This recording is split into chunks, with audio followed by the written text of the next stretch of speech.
تم سب بچے بیٹھے ہو، والدین کو اپنی جنت بنا لو، ماں باپ کو اپنی جنت بنا لو، ان کی دعا لے لو۔ میرے نبی نے فرمایا کاش میری ماں زندہ ہوتی۔ ماں کا خاص طور پر منشن کیا، میری ماں کیوں کہ باپ کو تو دیکھا ہی نہیں، اور ماں کو دیکھا ہے 6 سال۔ میری ماں زندہ ہوتی اور میں عشاء کی نماز کے مصلی پہ کھڑا ہوتا اور میرے گھر سے میری ماں کہتی محمد، تو میں ماں کے لیے نماز توڑ دیتا۔ میرا نبی کہہ رہا ہے۔ اور جب آپ حج پہ تشریف لے گئے اور ابوا کے میدان سے گزرے جہاں میرے نبی کی والدہ کا انتقال ہوا تھا، اس بات کو 57 سال گزر چکے ہیں۔ 6 برس کی عمر میں مدینہ سے نکلے 3 افراد، میرے نبی کی ماں، میرے نبی کے والد کی باندی ام ایمن، وہ بھی ماں ہیں، انہوں نے بھی دودھ پلایا تھا میرے نبی کو۔ 2 مائیں ہیں، ایک دودھ پلانے والی، ایک پیدا کرنے والی، اور ایک میرے نبی ہیں۔ جب ابوا کے پہاڑوں میں پہنچے تو اچانک ہارٹ اٹیک سے حضرت آمنہ 25 سال کی عمر میں انتقال فرما گئیں، اور میرے نبی نے اتنا اس کا غم لیا۔ 6 سال کا بچہ، میں سن 2000 میں وہاں گیا تھا، میرے آنسوں نہیں رکنے کو آ رہے تھے کہ کہاں میرے نبی کی ماں کو اللہ نے اٹھایا، نہ کوئی آسرا، نہ کوئی سہارا، نہ کوئی رشتہ، نہ کوئی جھولی، نہ کوئی چھاؤں، ایسے تنہ تنہا یتیم کر دی۔ جب ان کو پتھروں میں دبا کے نیچے اترے، ام ایمن کو سے ہاتھ چھڑا کر بھاگے اور اوپر پہاڑی پہ چڑھ گئے۔ جب ام ایمن پیچھے گئیں تو ام ایمن نے کیا دیکھا کہ ابوا کے پہاڑ بھی رو رہے ہوں گے، آپ ماں کی قبر کو چمٹ کے ایسے اوپر لیٹے ہوئے تھے، قبر کو پکڑا ہوا تھا، اوپر لیٹے ہوئے تھے۔ جب ام ایمن قریب آئیں تو سنا آپ کہہ رہے تھے اماں جی، آپ کو تو پتہ تھا آپ کے سوا میرا کوئی نہ تھا، آپ مجھے چھوڑ کے کہاں چلی گئی، کیوں چلی گئی؟ 6 سال کا بچہ پہلی موت دیکھ رہا ہے تو ان کو سمجھ میں نہیں آ رہا کہ میری ماں کے ساتھ ہوا کیا ہے۔ ام ایمن نے اٹھانا چاہا، آپ نے اٹھنے سے انکار کر دی۔ اس صدمے کو سینے میں لیے ہوئے 57 سال کے بعد، 7ویں دن بندہ رو نہیں سکتا، رونا ہی چاہے تو رونا نہیں آمدا، 57 سال کے بعد آپ اس وادی سے گزرے، اپنے اونٹنی کو ماں کی قبر کی طرف موڑ دیا، اور ان پلرز کو 3 گنا کرو تو وہ پہاڑ بنتا ہے، چھوٹی پہاڑی تھی۔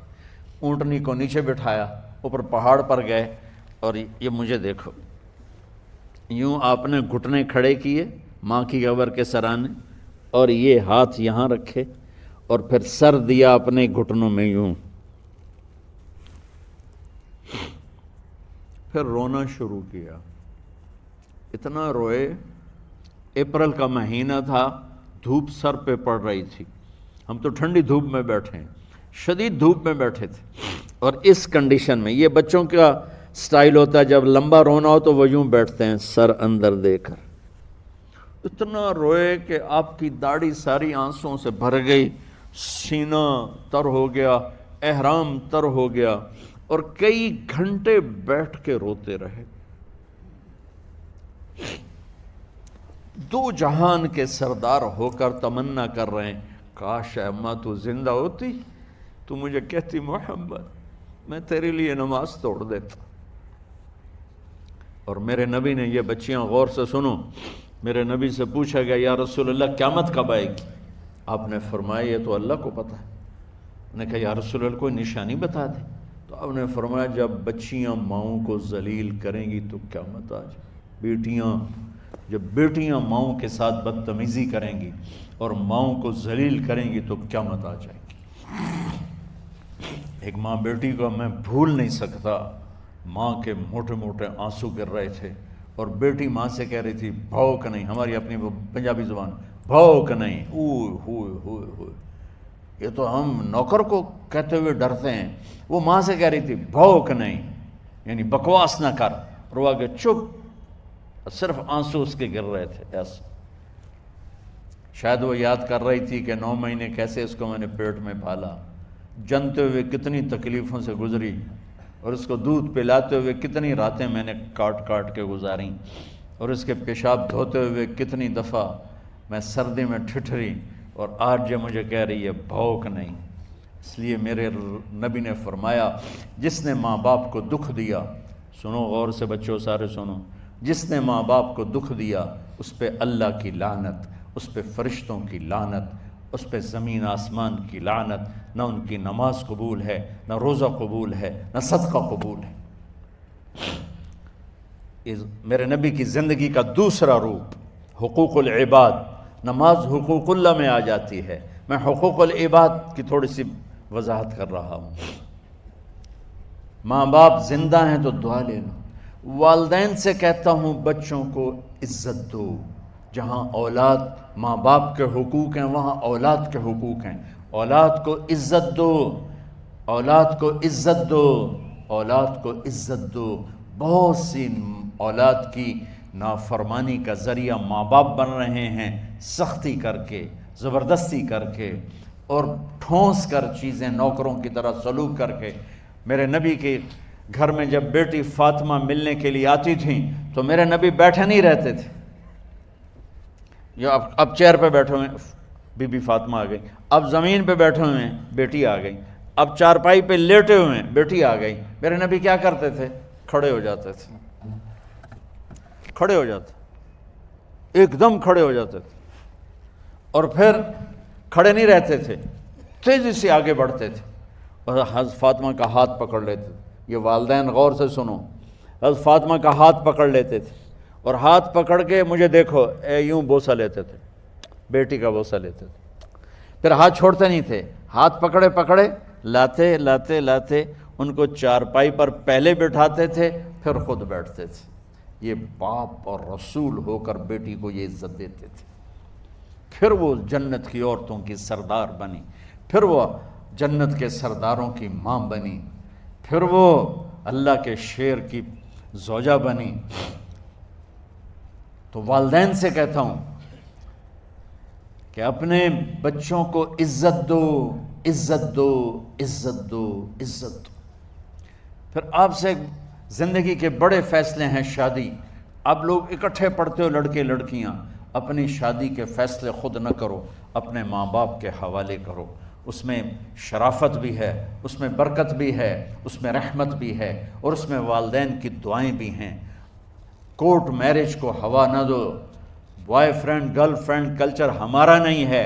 میرے نبی کے طریقے میں مرد اور عورت کا صرف نکاح سے تعلق ہے، اس کے علاوہ سب جہنم کی آگ ہے۔ اور والدین سے کہتا ہوں کہ اپنے بچوں سے پوچھ کے رشتے کرو، زبردستی مت کرو۔ میرا معاشرہ بہت سنگین قسم کے جرم کا شکار ہے، بچوں پہ مسلط کر دیتے ہیں، ایتھے ہی کرنی ہے، ایسے جٹائیں چی کرنی ہے، بٹائیں چی کرنی ہے، پتہ نہیں آئے کتوں ہیں جٹ بٹ۔ چلو تم ناراض نہ ہو، راجپوتائیں چی کرنی، میں راجپوت ہوں، میں اپنی قوم کو بھی رگڑ دیتا ہوں، راجپوتائیں چی کرنی، اگاں کرنی ہی کوئی نہیں۔ یہ ظلم و ستم اولاد پہ مت کرو، اپنی بچی سے پوچھو، اگر بیٹی ہاں کرے تو پھر قدم اٹھاؤ، اگر بیٹی کہہ دے میں نہیں کرنا چاہتی تو وہ نافرمان نہیں ہے۔ اللہ کے واسطے میری سنو، صرف تم نہیں سن رہے ہو، اس کیمرے سے لاکھوں کروڑوں لوگ سن رہے ہیں۔ اگر بیٹا یوں کہہ دے کہ ابا میں نے یہاں شادی نہیں کرنی، میرا جی نہیں چاہتا ہے، تو وہ بیٹا نافرمان نہیں ہے، فرما بردار ہے، اس نے شریعت کا حق استعمال کیا ہے۔ اب ایسا ظلم مت کرو کہ نہیں اتھے ہی کرنی ہے، اتھے گھروں نکل جا۔ زندگی تم نے تو نہیں گزارنی، زندگی تو بچے نے گزارنی۔ میں قربان جاؤں، ایک حدیث سنو پہلے پھر اگلی بات سناتا ہوں۔ ما تزوجت وما زوجت الا بوحی من السماء نزل به جبریل۔ لوگو سنو، میں نے جہاں شادی کی، میں نے جہاں بیٹی کی شادی کی، پہلے آسمان سے جبریل فرشتہ اللہ کا حکم لے کر آیا، پھر میں نے قدم اٹھایا۔ سمجھ گئے میری یہ بات؟ سمجھ گئے سارے؟ اب اگلی سنو۔ حضرت علی فاطمہ کا رشتہ لینے آ گئے اور جبریل ان سے پہلے آ گیا کہ یا رسول اللہ فاطمہ علی کے لیے ہے۔ باپ محمد مصطفیٰ جیسا ہے، رشتہ مانگنے والا علی جیسا ہے، اور بیٹی فاطمہ جیسی ہے۔ اور آپ پوچھتے ہیں علی کیسے آئے؟ وہ شرم کی وجہ سے کچھ کہہ نہ سکے، چپ۔ آپ کو تو پتہ تھا، آپ نے فرمایا فاطمہ کے رشتے کے لیے آئے ہو؟ کہا جی۔ تو جبریل تنال بیٹھا ہوا ہے کہ یا رسول اللہ اتھے ہی کرنا ہے، آپ نے ہاں نہیں کی، آپ نے کہا انشاءاللہ، اور یہ کہہ کر اٹھ گئے۔ انشاءاللہ نبی کا ہاں ہی ہوتا ہے، لیکن جبریل کے آنے کے باوجود اور اللہ کے کہنے کے باوجود میرے نبی کو بھی پتہ ہے کہ یہ رشتہ یہاں کاتب تقدیر نے لکھ دیا ہے، لیکن امت کو سبق سکھانے کے لیے آپ گھر تشریف لے گئے۔ بیٹی فاطمہ کہ جی یا رسول اللہ، کہا علی کا رشتہ آیا ہے، میں ہاں کر دوں؟ سبحان اللہ۔ میں اپنے دیہاتی بچیوں پہ مجھے رونا آ گیا کہ جنہیں پتہ ہی نہیں ہوتا سانو کہیں نال بندے پہ جانور ہے یا انسان ہے۔ علی جیسا داماد، چلو علی کو چھوڑو، فاطمہ کو چھوڑو، جبریل آیا بیٹھا ہے، جبریل آیا بیٹھا ہے۔ اس کے بعد فاطمہ سے پوچھنے کی کیا بات؟ جبریل آ کر کہہ رہا یا رسول اللہ، اللہ کہہ رہا ہے فاطمہ علی کے لیے ہے اور علی فاطمہ کے لیے ہے، اور پھر آپ کہتے ہیں بیٹی فاطمہ ہاں کر دو۔ ہماری تو آج کی بیٹیاں انکار نہیں کرتی، چپ کر کے گاں ماش طرح بن چھڑ دین کلے نال۔